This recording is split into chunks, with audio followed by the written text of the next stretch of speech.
Welcome, everyone. My name is Steve Pinker. I am a cognitive scientist and a professor of psychology at Harvard University.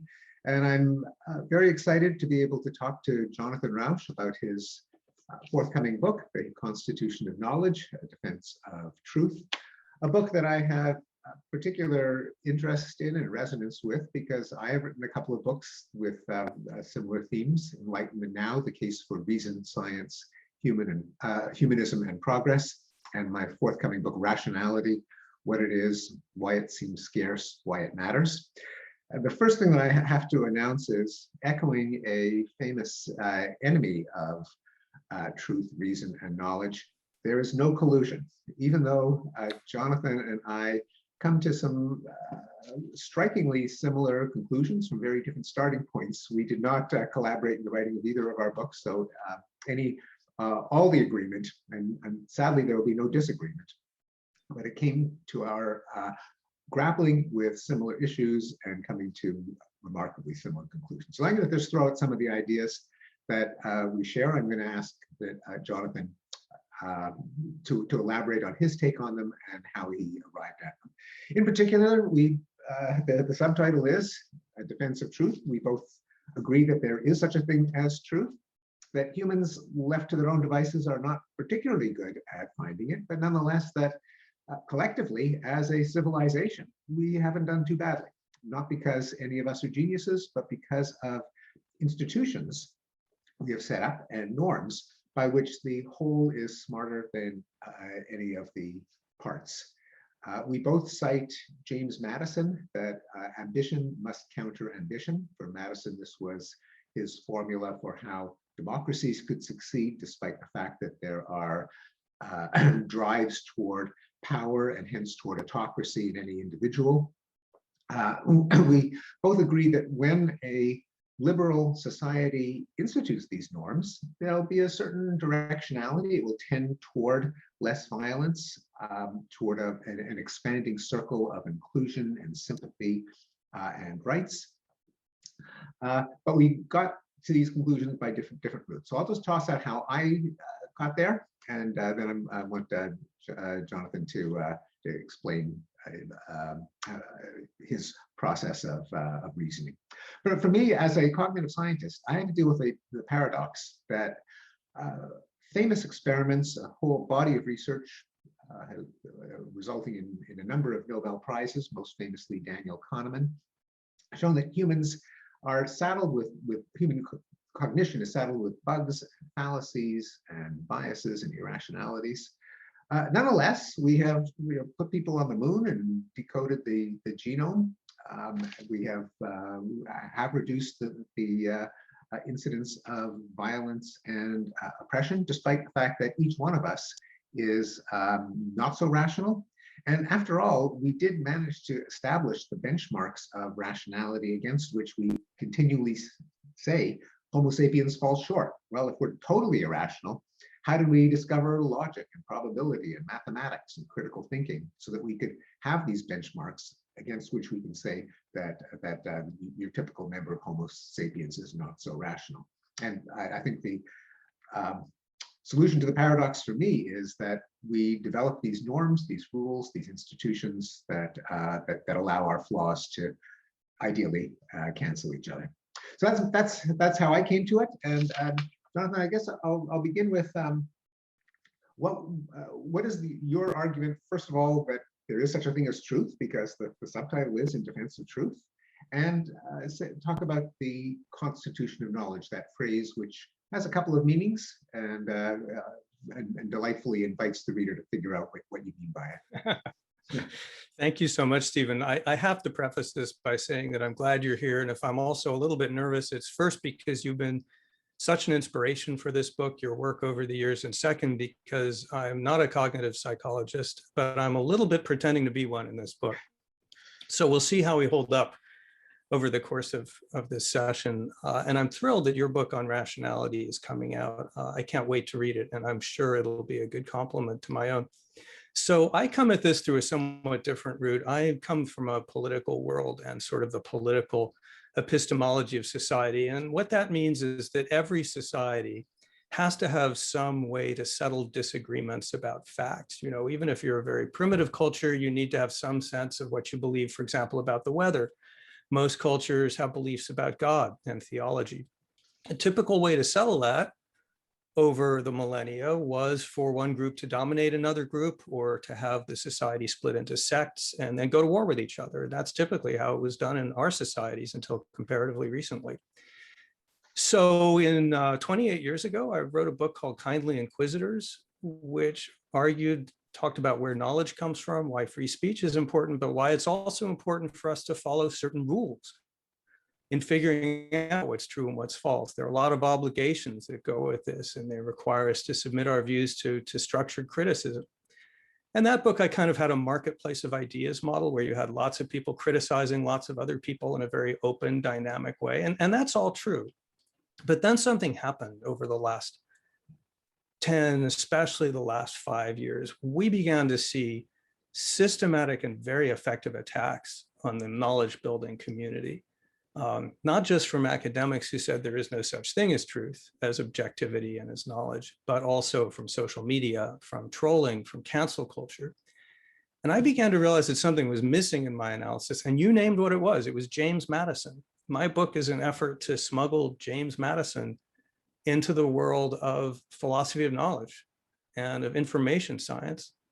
So this book is a way to figure out, so what actually is the structure in society that allows us to convert just argument, disagreement, into objective knowledge, which is really what I mean by truth in the subtitle. We never get to final truth, but truth is directional. It steers us in the direction of truth. And at any given day, we have a lot of objective knowledge, including the shot in my arm right now that's protecting me against COVID. So this book is about all of the norms and structures and institutions that we depend on to keep society anchored to reality and to make knowledge. And it's I argue, systematic, sophisticated, dangerous attacks on that system. Yeah, I'll add my own talking points in defense of truth, and I offer them to you as additional ammunition. One of them is just the pragmatic justification, namely the search for truth works. It develops vaccines, it invents smartphones, it puts people on the moon. It actually has results which suggest that there really is some reality that we are collectively approaching, most notably through our science. The other is a slightly kind of an unusual logical argument that I got from Thomas Nagel, although other philosophers have made it, which is there's something very peculiar about even asking the question, should we valorize truth, reason, rationality, argument, persuasion? Namely, it's a kind of debate where if you argue for the negative, you show up, you lose, because it's as long as you are already conceding that it's a topic that can be debated, that you're not bribing people to mouth the words or threatening them, but you're putting forth arguments as to why your view is correct in the first place and staking some claim to the truth. If asked the question, are you bullshitting, or is what you're saying really real? You say, well, it's really real. I'm not bullshitting. You've already conceded that there is such a thing as rationality and truth. It's kind of it's the air that we all breathe. And in fact, even the idea that you're defending truth, as Nagel put it, is one thought too many. We're committed to truth by the very act of opening our mouths and engaging each other. So that combined with the pragmatic argument and the fact that life isn't a dream, bewildering things don't just pop up and disappear, and we're not transported from one spot to another, but the laws of logic and reality really do seem to work, to hold. We can distinguish between dreaming and reality. So all of that is another indirect way of saying something that we can never prove. That's excellent. I love that second one, which is elegant. And I'll call you and raise you one argument, which is we have no choice but to believe in truth. We can argue about it, but human beings are saddled with beliefs. We can't help it. I could make a statement that, for example, it's sunny outside, but I don't believe it, but that would be a nonsense statement. Exactly. So one way or another, like it or not, we've got to figure out social systems to guide us as societies and also as individuals toward truth. We've got to be humble about that. The great breakthrough, I think, that lies behind modern science and reason, collective reason, is fallibilism, which is the idea that you can approach truth without needing certainty. You can have objective knowledge that's still changeable, but there's no way to function as humans without some concept of truth, right? So we can kind of set that aside and go on to the next question, which is, okay, we're saddled with beliefs. How do we justify them? And how do we work out our differences? And how do we make them rational? Yeah, I cite a saying from the psychologist David Myers, which I adapt. He said that the foundation of Judeo-Christian morality is there is a God, it's not you, it's not me either. Now, both you and I are both on record as being Jewish atheists, so we're not going to appeal to that argument directly. The adaptation would be, there is a truth, you don't know it, I don't know it either. But the conviction that it's out there, we'll never know when we know it, but we can engage in I don't want to call it a game exactly because it's not recreation, but a procedure, you call it, I think, a social operating system. You call it the constitution of knowledge. A set of norms and rules and methods by which we can approach the truth, confident that it exists, adjusting our credence in any particular belief according to the evidence, but always being prepared to be shown wrong. Exactly right. And here's where I think, I'll be curious your view, but here's where a sophisticated form of irrationalism creeps into the system. So people take this argument, this fallibilism, oh, okay, truth is out there, you can never completely reach it, everything is at least somewhat uncertain. Well, in that case, why not conspiracy theories? Why not, well, maybe Elvis is alive. You can't say for certain it's not true. So should we investigate it? Should we send Elvis a social security check because some people believe that he's still alive? So they come in the back door and they say the lack of absolute, permanent, secure truth essentially means that anything goes. Campus deconstructionists do that by saying, well, if there's no such thing as truth, then it's just power all the way down. It's dominant classes asserting their will over subordinate classes. Trolls come along and conspiracy theorists come along and say, well, anything might be true, so why not the possibility that Donald Trump won the election? I mean, every time in the media someone says, evaluates Trump's claims to have won, the media say, well, there's no support for this view. Well, how do you know? Have you really looked? Have you turned over every stone? So this is a clever form of irrationalism, which basically says you can throw away the 400 years of building toward objective truth by throwing out the ideas, the hypotheses that fail. It says you can throw all that out, start over, and substitute whatever you want. And that becomes the irrationalist principle, which is driving a lot of these attacks on the constitution of knowledge. Does that ring true to you? Oh, absolutely. And I'll make another offering to you, something that I discuss in Rationality and in Enlightenment Now that you didn't mention, but it's another tool in the arsenal of Bayesian reasoning, named after Thomas Bayes, the 18th century. Well, he was a preacher, but also came up with the eponymous theorem, which starts off with just the basic idea that credence is a matter of degree. And in fact, you can quantify it. That's what he did, between 0 and 1 for certainty, presumably logical tautologies like A equals A, to 0, contradictions, A is not equal to A, but that there are degrees in between, and that there's a systematic way of calibrating them in the face of evidence. Namely, you start off with your priors. That's actually a term from Bayes' rule that has crossed over into everyday parlance pretty recently. That is, based on everything we know so far, how much credence do you put in a hypothesis? You multiply that by the likelihood, that is, if the idea is true, how probable is it that you would see what you're seeing? And you divide it by the commonness of the evidence. With that set of data have been produced, whether you are right, whether the hypothesis is right or wrong, summing across all the possible states of the world. If you have something, a symptom that's very common, you're not going to attribute it to a particular disease compared to a symptom that's rare. So it's 3 terms that go into your calculation of credence. But what it says is, yeah, maybe Elvis is alive, but I would assign it a credence of point 0.00000001. Maybe there is such a thing as gravity. I would maybe not, but I would assign it a credence of 0.9999999. And the fact that it is possible to be mistaken and that we should always be alert to the possibility of being mistaken doesn't mean you can believe anything. So anyway, that's Bayesian reasoning. Yeah, so that's interesting. We may have a difference of emphasis, but I'll sketch it out and see if we do have a difference of emphasis.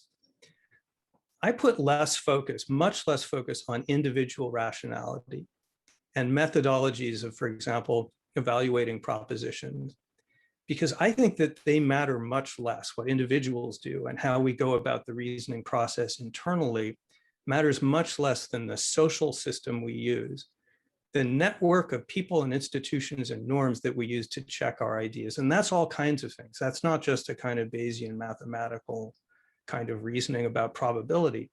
That can be everything from evaluating the aesthetics of a proposition, how does it comport with experience? So it's a fuzzy process, but the key is my book embraces what's been called network epistemology.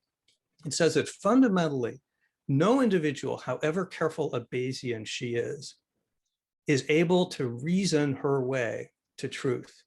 The only place knowledge comes from, the only place is in the exchange of views in a structured, systematic way with lots of other people over a big impersonal network.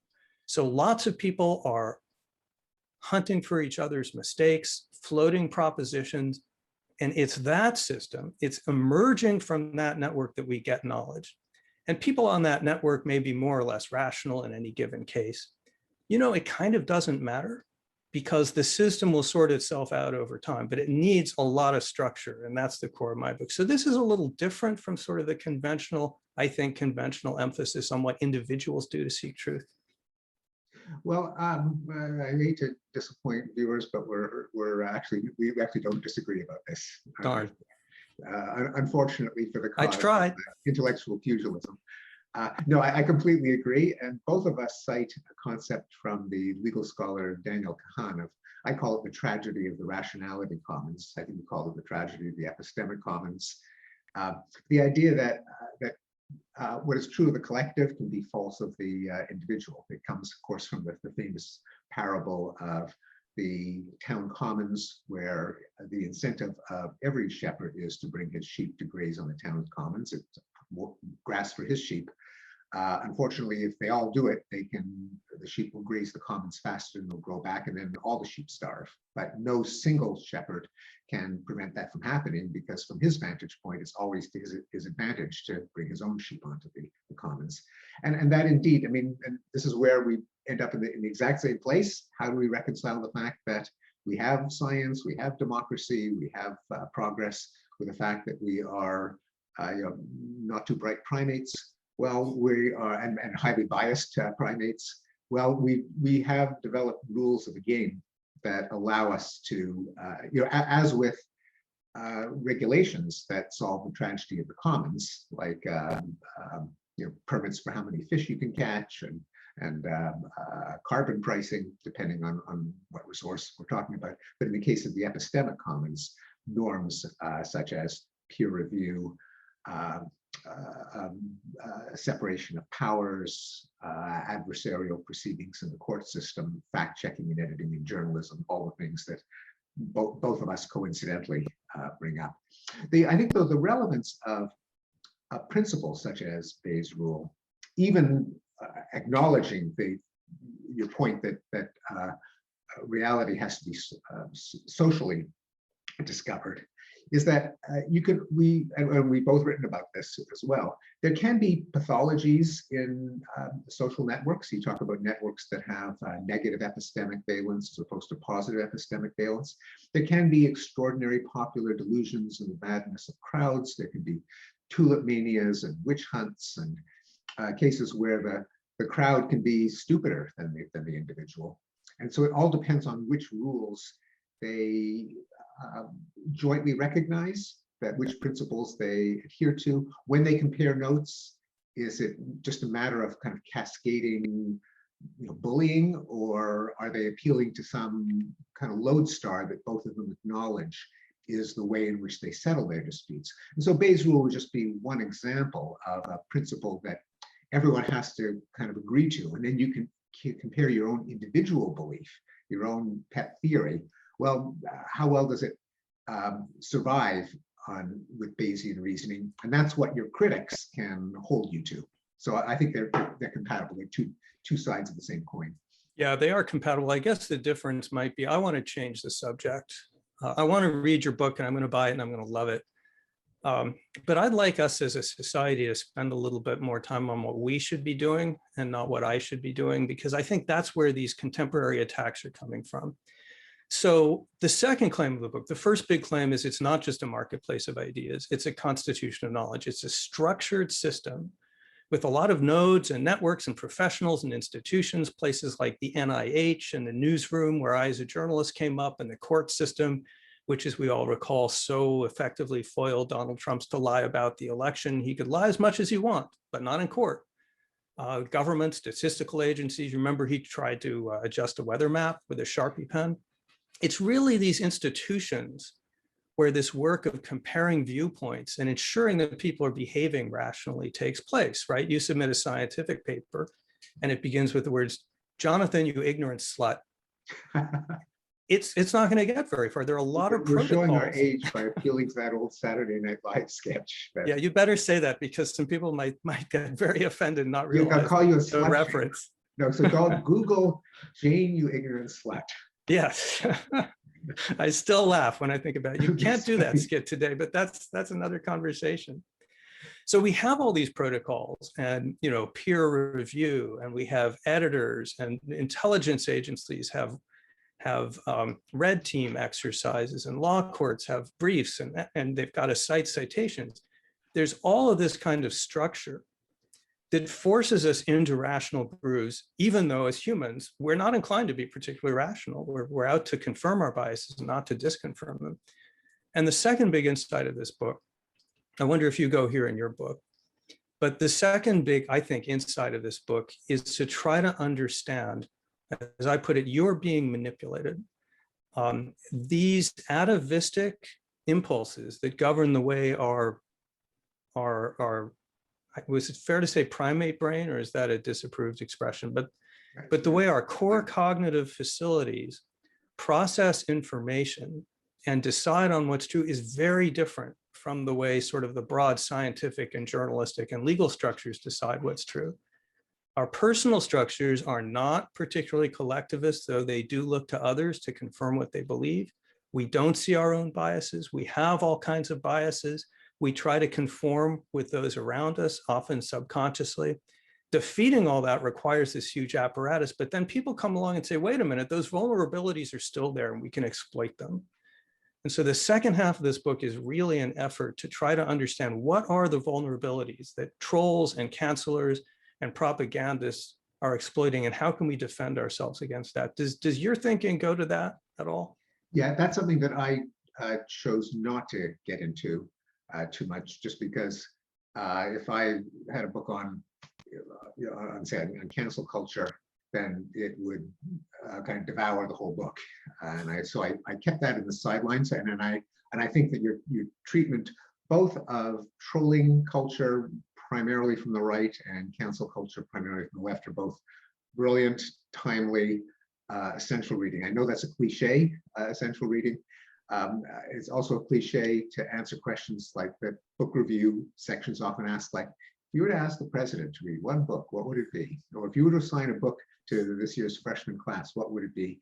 But I really believe the constitution of knowledge, for those and many other reasons, it really is required reading. And I'm going to say it without blushing and cognizant of the cliche. I think every politician should read it. I think every college freshman should read it. I think every actually college president should read it, never mind college freshmen. They're the ones actually who really need to read it to be reminded of things that are all too often neglected on college campuses. So, absolutely. And I think the analyses of both, how each of these threats to the constitution of knowledge zeroed in on some of our cognitive and psychological vulnerabilities and sought to undermine some of the workings of the constitution of knowledge. I think you also call it the great phrase, the reality-based community, a system with positive epistemic valence, that is, in general, on average, more often than not, it will veer toward knowledge. And I'm going to repeat another quote. The liberal system, the reality-based community, constitution of knowledge, comes closer to perfection than any other human social invention. We call it the single most successful principle in all of human history. And I couldn't agree more. So, and it's underappreciated because it's not one thing, you know, and that's a way in which the Constitution of Knowledge is not like the US Constitution. You can't like take a document and put it behind a glass case in the Smithsonian and point to it and say, hooray for that. It's kind of everywhere, and well, not everywhere. It's in a lot of places, but nowhere. And as you say, it's the peer review system. It's a system of separation of powers in government. It's the adversarial system in courts. It's fact-checking in journalism.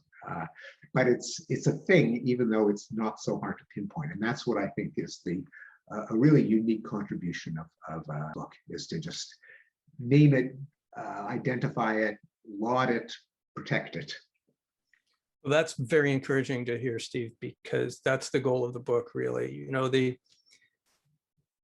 I was about to say the problem with the reality-based community, by which I mean primarily the research world, the science world, that is, and academia, the world of fact-based journalism, the world of government agencies, and the world of law. But there are others, museums, for example, and libraries, and a lot of corporations, pharmaceutical companies are deeply embedded in the reality-based community. I'll shout out for your boss. Yeah, well, Brookings, of course, is at the very pinnacle of the reality-based community. Harvard would be a distant number 2. On good days, yes. I'm not sure which way you're disagreeing, but we won't go there. But part of the issue has been, you know, it took centuries to work out these structures that we rely on every day to sort truth from falsehood, and to keep our society and ourselves moored to reality, so that, you know, we're not sending social security checks just to Elvis Presley just because people think it's true. But because they worked so well for so long, and because they emerged gradually, and because the theorists who thought about it were, you know, obscure philosophers like Charles Sanders Peirce and Karl Popper, we just started to assume, well, the thing just goes on. It happens automatically. It defends itself. All you need is free speech, and the rest will take care of itself. And that meant we were kind of astonished. We were completely hornswoggled when the thing suddenly comes under attack. And suddenly you have, for example, an internet in which it turns out falsehood spreads significantly faster than truth, and in which you can attract eyeballs and attention by being as outrageous and as false as possible. Well, the whole reality-based community, the whole constitution of knowledge, is structured as a way to direct attention and resources to better ideas and not worse ideas. It's crucial to understand. I mean, the way that system works is we don't throw people in jail or execute them wrong. That the system works because it can make so many mistakes so quickly and correct them so fast. So how do we deal with that? Well, usually what happens is, if Steve Pinker is wrong, it might happen once or twice, he loses the argument, right? And people stop paying attention to that argument. They move on to other things. It's considered subtle. Well, then trolls come along, troll epistemology, I call it. They hijack the process. They realize that they can grab our attention, even if we try very hard not to let them do it, by outraging us, by insulting our community, by trolling us. And our psychology tells us we've got to rush to the defense of our tribe. And so we do, but that means the attention suddenly is shifted to the worst ideas out there, not the best ideas. So this is a worrisome innovation. It's deeply rooted in psychology. I think we're still trying to figure it out, but the hope is what you just said, which is that understanding the system and the problem and what we're defending will help us get there. Yeah, a problem that I have dealt with, and I think it was the challenge that led you to write this book, is that unlike the various isms and causes and flags and tribes, the liberal system of science and liberal democracy and reason and journalism and what you call the reality-based community it doesn't get people's blood pumping. It doesn't have a flag, a name. You don't have people in colored shirts pumping their fists in rallies for it. I call it Enlightenment ideals, and you call it the Constitution of Knowledge, the reality-based community. But I think it's important people realize that it really is a thing, and that it is. I don't want to say it's fragile. In fact, that's the next point I want to get to. But it really has to be called out. It has to be cherished and defended. Now, one thing that you resist, and I was happy to see this, is that there would be a kind of a bad habit of journalism of making everything into a crisis, a catastrophe, the decline of this, the end of that.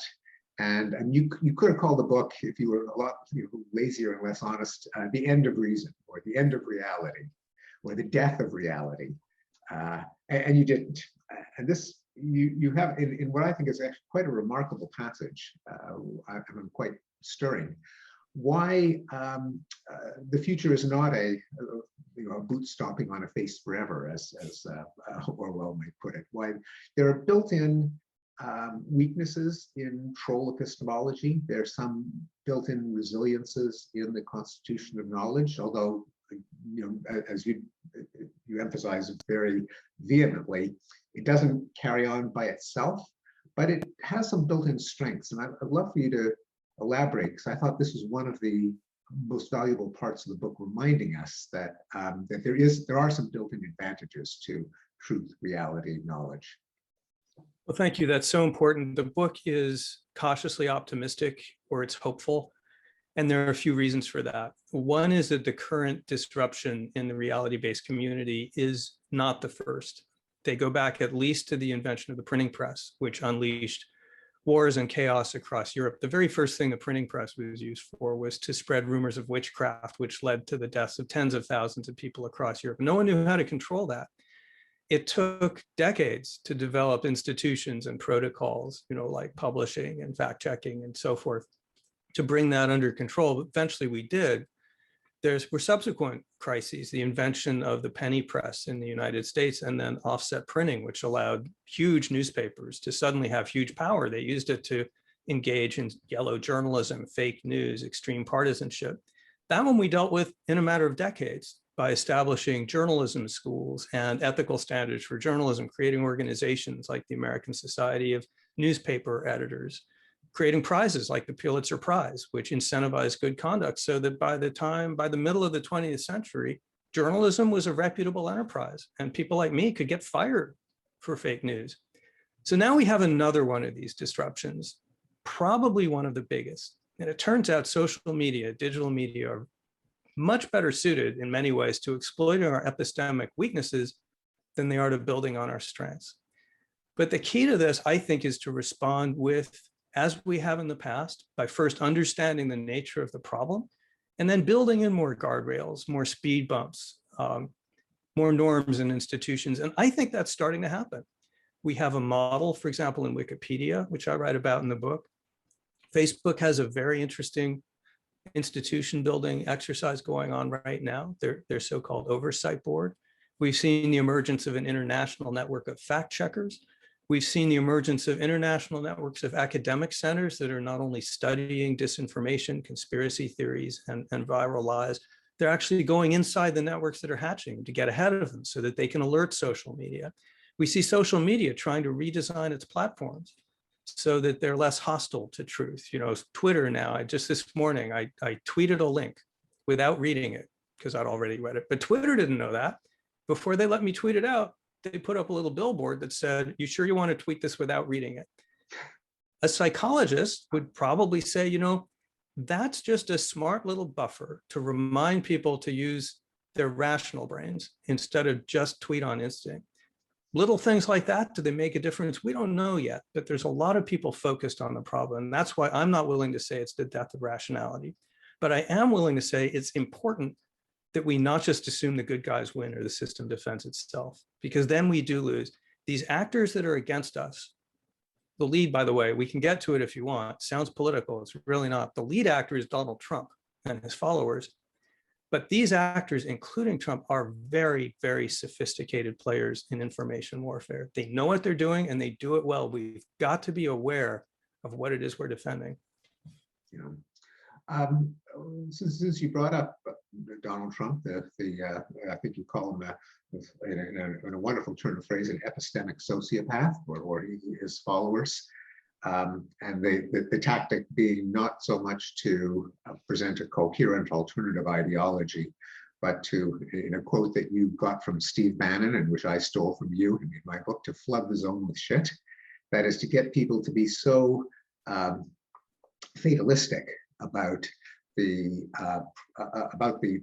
proliferation of lies that they figure, to hell with it. There's no way we can find out what the truth is, so we'll just reduce truth to power. Kind of the postmodernist credo applied in a realm they probably did not anticipate, but should have anticipated, where our greatest French literary theorist, our greatest deconstructionist and postmodern post-structuralist is Donald Trump. The truth is that's a beautiful formulation. That's brilliant. There's no such truth. There's only power, say the deconstructionists, and Trump and scholars say yes. Yep. You're right. You're right. We're gonna take advantage of that. But so you have the penultimate and anti-penultimate chapters of the book are devoted to the troll epistemology of Trump, Bannon, and Putin, and people in other counterparts in other countries, the authoritarian populists. Then the penultimate one is on cancel culture, largely from the left. And you're going to be asked, I'm sure, so this shows that the threats are coming from both directions and they're symmetrical, and that's not exactly how you frame it. So maybe say a few words about what are the differences between these two threats to the Constitution and knowledge. I'd love to. First, I'll say what they have in common, because I think if the first big insight of this book that I hope will last, a century, if not a millennium, is the idea of a constitution of knowledge, an epistemic constitution. The second is the idea that what trolls are doing and what cancelers are doing, though coming from very different political places and using very different methods, have something very important in common, which is that they're both forms of information warfare. And by that, I mean they are organizing and manipulating the social and media environments for political gain to advantage themselves at the expense of opponents. That's a totally different game than the game of rational criticism, for example, which gives us science and truth. It's a deeply political game. Now they're playing it differently, though they're both playing on our psychological vulnerabilities in very clever ways. Trump and the trolls are flooding us with disinformation, so we no longer know which way is up. We don't know who to trust, and they step into the gap. Demagogues, dictators, opportunists step into the gap and say, well, trust me or believe nothing. It's classic Russian-style disinformation. They've brought that over and applied that to US politics amazingly well, just staggeringly and frighteningly well. On the other hand, there's a different way of manipulating opinion, which isn't to confuse people, but we get our signals. Here's where your field comes in. I'm treading in your territory. We decide what to believe, and even our brains decide what to perceive to a large extent based on what the people around us say and perceive, because we want to be in tune with them. If 8 people all tell us we're wrong about something, and they're people we respect and they're part of our community and our social status depends on them, well, we're likely to be influenced by that. Or if they say they're all seeing something or they all believe in a certain God, we tend to go with that.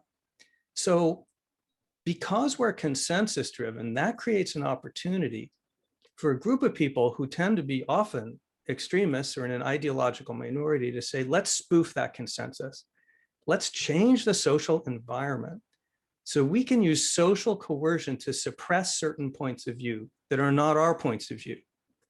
And if we do that, a lot of people will think our point of view is the predominant point of view. They'll be afraid to speak out against it, or they'll just come to actually believe that they must be wrong. So this is the game of canceling.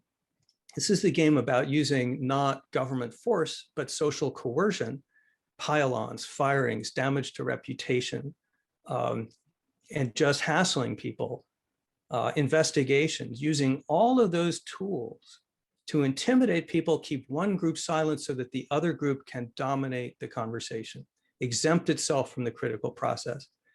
Very different tactic, same ultimate goal, which is to dominate and disorient the population. And you have hit this. I'd love to hear about your perspective on this since you've dealt with it, if it's something you want to talk about.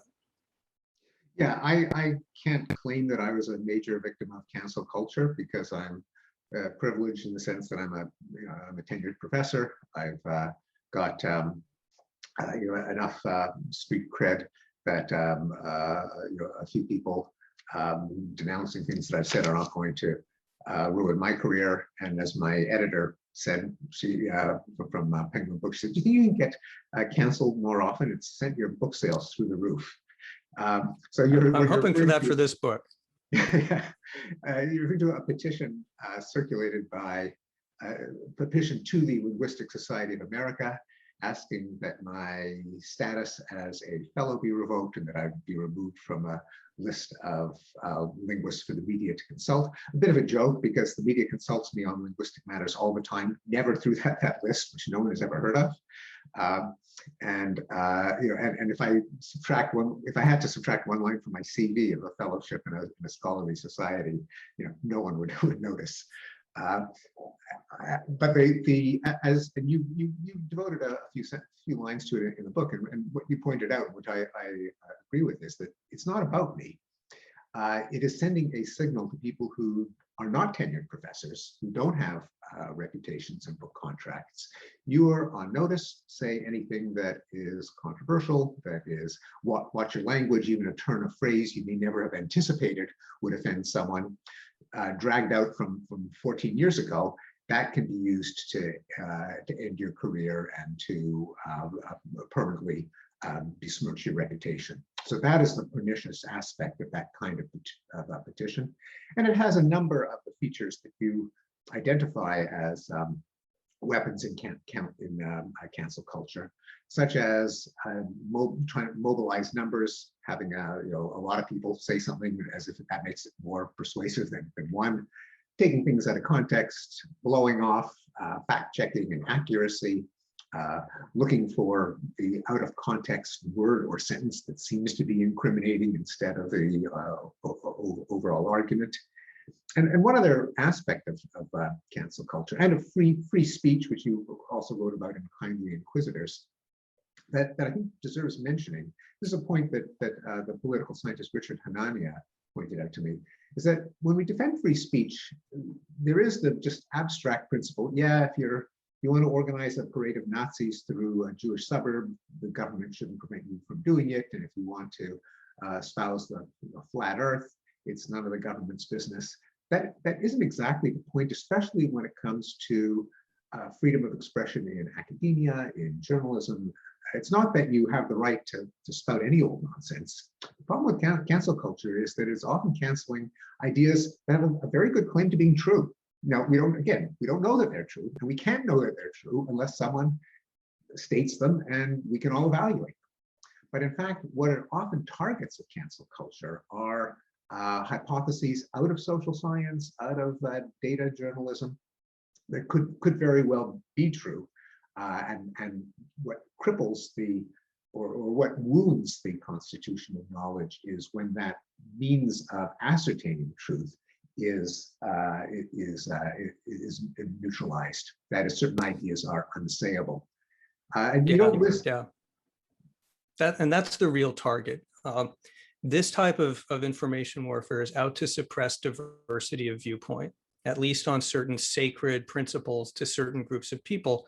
And if you think about what happened to you, is you say you're okay because you have a mass public following, though, even a Steven Pinker can't be sure. There was a movement actually to go after the publishers of the author of the most successful books of the last century, the Harry Potter books. And the publisher had to deal with that, and even a big author who loses her audience, loses her publisher, has to go out and self-publish, takes a terrible hit. But what's really going on there is a secondary boycott. They're warning people, don't even think about agreeing with Steven Pinker. In fact, be careful about associating with Steven Pinker. Be careful about citing his books because you might be next. You asked earlier a point I'd like to come back to because it's germane to this, about the asymmetries and differences of these two types of attacks on the reality-based community. And I'd like to mention a few because one of them gets directly to your place in academia. When people ask me which of the two I worry about more, it's easy. I'm more worried about the attack from disinformation because it's essentially seized control of an entire political party, of which we have only two. The Republican Party is now, unfortunately, this sounds partisan. I really don't think it is. I think it's just an observation. Take it or leave it. I think the Republican Party is operating as a propaganda organ led by an authoritarian who's developed a cult of personality. This is a very, very, very dangerous thing in a democracy where there are only two parties. This comes closer to power than I think any of the other threats right now. But there's a different kind of menace that's also quite serious, which I think you just alluded to in cancel culture. And that's that it's crept into the very heart of the reality-based community, which is academia. This is the place that we rely on to uphold the standards of free and open inquiry and rigorous inquiry, according to these models that require us to do things in certain ways and to respect these norms. And a couple of things have happened there. One is a lot of chilling. Polls show that now 2/3 of American students are afraid to talk about politics for fear of offending someone, in other words, being canceled. I have multiple interviews in the book. I hear this again and again. The students are not afraid of left-wing professors grading them down primarily. They're afraid of their peers. They're afraid of gang-ups and pile-ons, no one sitting with them at lunch and that sort of thing.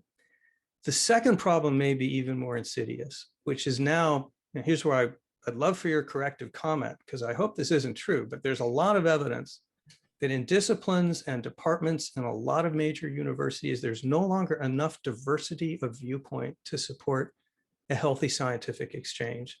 You can't check your biases if everyone else has the same bias, right?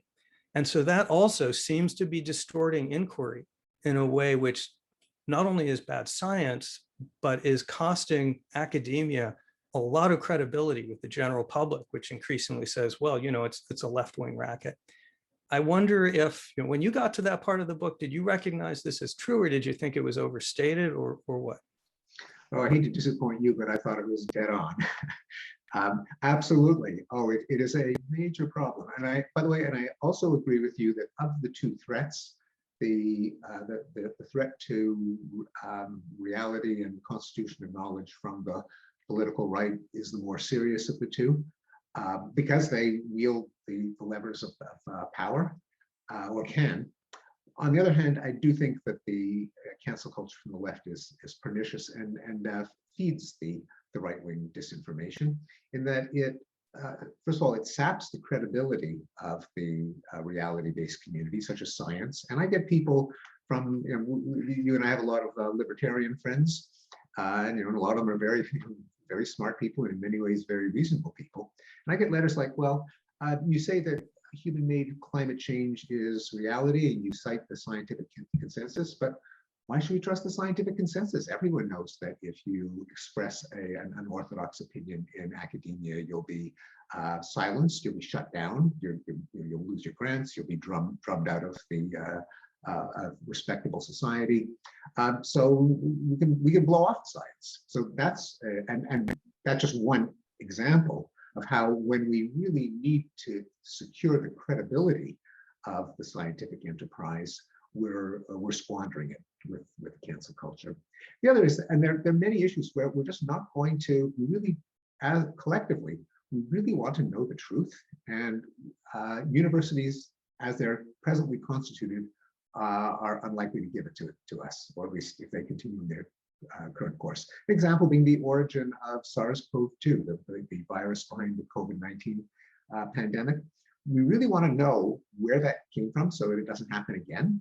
Then if you've got a professor saying, well, I think it might have escaped from the Wuhan Virology Institute, and he's put under investigation for racism, as if the People's Republic of China is a race, or the Wuhan Institute is a race, that is deeply pathological, because it means that there will be a chill on hypothesis. I don't think the hypothesis is true. I have skin in the game. I have money saying it's not true, But I really want to know whether it is true. And if you get called a racist for investigating one hypothesis, we're not going to know what's true. We're just systematically going to be ignorant because of the way universities are now constituted.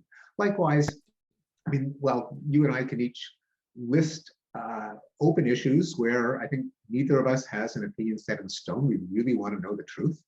Universities aren't going to give it to us because. Do you feel like in class, in a classroom situation, you could without fear discuss group differences in, for example, intelligence or cognition or preference, in terms of profession, that sort of thing? Got Larry Summers fired from Harvard, but could you do it? Yeah, probably not. I mean, I don't know if I would get fired, but it's not worth the trouble, right? Yeah, I would tiptoe around certain issues. Although it was, and I think it has gotten worse. But yeah, there's certain things, and I occasionally get minor. I mean, again, I don't want to complain about my situation. I've done fine. Occasionally, I'll get some complaints from students, but not. I never had a protest. It is though a danger, and other people, again, not about me, but other people really have been punished, shut down, and more to the point, it is bad for those individuals. It's worse for the constitution of knowledge. If there's a regime of intimidation that means that certain truths are unattainable because anyone voicing them will be punished, that's a problem for the whole planet. I'll tell you, Steve, a conversation that made me especially sad, which was I was interviewing a recent graduate of one of the leading liberal arts colleges in America, a place that you've definitely heard of.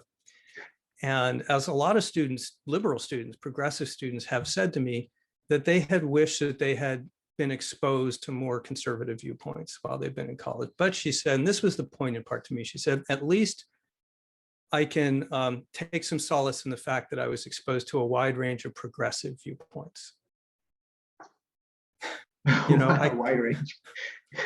Well, that's I kind of cringe, because if that's the model we're headed toward in academia, we're gonna have trouble with that. I'll mention something else. I guess we're drawing toward the end here, but another aspect of this which I wanted to surface, which I'm guessing you'll be acquainted with, is it's wrong to assume that there are safe harbors from this culture of intimidation. It would be easy to think, well, you're okay as long as you're anti-racist.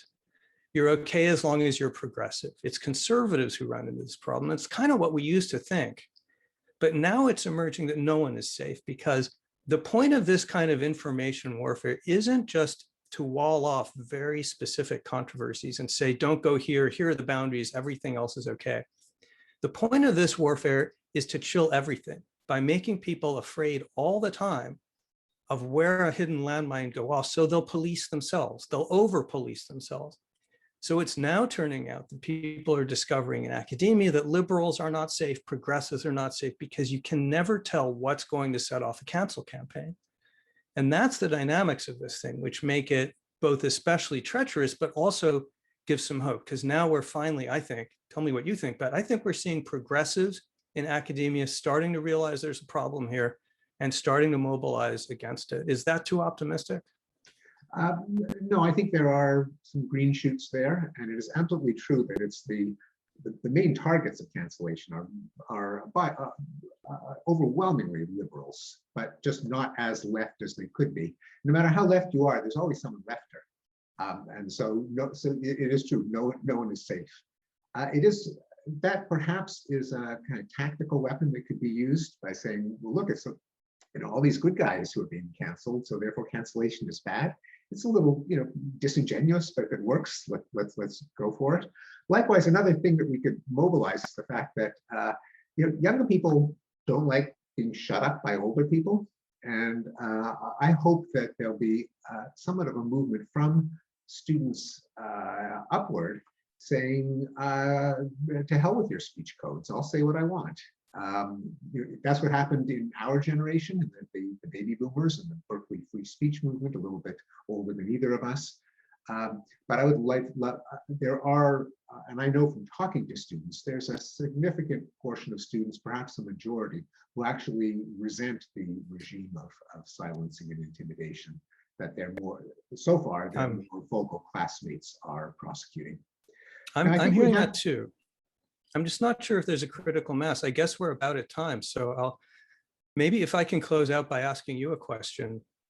The last chapter of my book is called Unmute Yourself. And although I've put the whole rest of the emphasis on the book and defending, understanding, and defending norms and rules and institutions as a community, I also conclude by saying there are things individuals can and should do. And foremost above those is not shut up, or if you see someone else getting canceled, come to their aid, don't pile on. And it's addressed very much to students, that chapter. I'm hoping that the book will be read by students.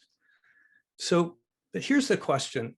I kind of feel like maybe I'm writing for the next generation because I'm hearing so many reports of a decline in a culture of free speech and open exchange among students, and a rise of the culture of safetyism, which we haven't discussed, but the notion that it's traumatic to be exposed to ideas that are unfamiliar and maybe unamenable. I'm hearing so much of this that people are saying, you know, free speech it's not a lost cause among Gen Z, but it's a real uphill battle. Do we have to wait a generation? Yeah, no, I think that I found the last chapter powerful and moving, not just speaking and perhaps emboldening a generation to throw off this repression, but it spoke to me, and I think I'm going to be less of a, as you put it, a snowflake, not in the original pejorative sense of being directed against the social justice warriors, as you point out inaccurately, because they're absolutely fierce, but rather the real snowflakes are people like me when I think, it's really worth objecting. Do I need the thesaurus? I need like another hole in the head, and say, look, if you don't do it, then who will? And so I think that last message, don't acquiesce, don't be silent, stand up for principle. There will be others who have your back, especially now that, as you mentioned, and there probably since you finished the draft, even more organizations have popped up. We mentioned the Foundation for Individual Rights in Education, the Heterodox Academy, Braver Angels, but also there's Counterweight, there's the Academic Freedom Alliance, there's FAIR, Foundation Against Intolerance and Racism, that I think are going to make it easier not to be a free speech snowflake, that is to acquiesce and make it a little easier to stand up. And I hope people of all generations read the last chapter and take it to heart, and grow a spine, as they grow up, as they say. And above all, support other people, because you can't do this all by yourself. You need to embed yourself in a culture where you're supported in these messages. And I think that can be done. I think you're right. I think it's starting to happen. We'll see where it leads. But just in the past 2 weeks, yet another group sprung up and got in touch with me. And it was, I think it's called the Jewish Coalition for Free Speech. Yes. So we're seeing society start to mobilize around some of these principles. And I hope starting to rediscover the constitution of knowledge, why it's there, why just free speech isn't enough, although that's crucial, and how we change this culture. Well, maybe that's a good note to end on. I can't express how honored I am to share this time with you and to share compare these notes with you. I hope we'll have the chance to do so again as both our books hit the marketplace of ideas. I sure hope so. So I want to sincerely recommend this book. It is a really fascinating and empowering and important book. So thanks for writing The Constitution of Knowledge, Jonathan. Thanks.